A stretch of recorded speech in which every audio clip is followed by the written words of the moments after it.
Solstice is here, what some people call the longest day of the year, with the sun setting later than, well, most kids' bedtimes.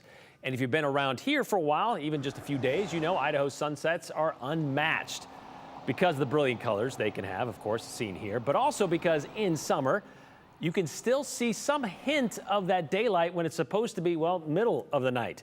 And we figured this was a good question to ask meteorologist Bri Eggers. Last night, after the news at 10, driving home, I could still see some of the color off in the northwest there. So help us understand why this is. We still even have some twilight that lingers until almost 11 p.m. So with the magic of television, let's draw some time zones on this map, shall we? We were taking a look at a list of 77 capital cities and also most populous cities. And would you believe that Boise has the third latest sunset? It's tied with Pierre, South Dakota, there, 9:29 on the summer solstice, the longest day of the year.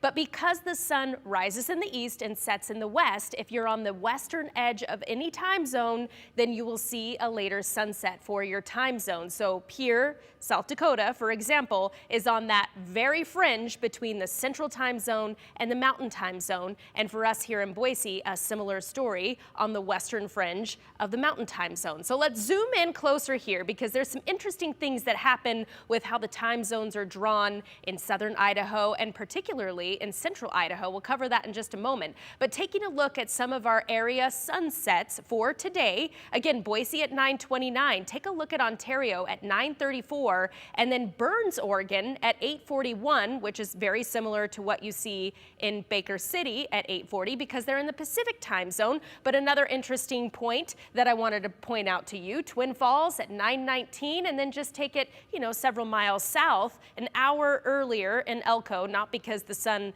is setting there in Elko first, but because it's in a different time zone. So take a look at this with the time zones divided by the Salmon River here, specifically pointing out Grangeville and Riggins with about an hour difference here, only 45 miles apart, north-south here. Now you might be thinking, well, I'll just take a tropical vacation. So let's head to Hawaii and see what's happening there. Hawaii actually has, Honolulu specifically, has the earliest sunset on the summer solstice.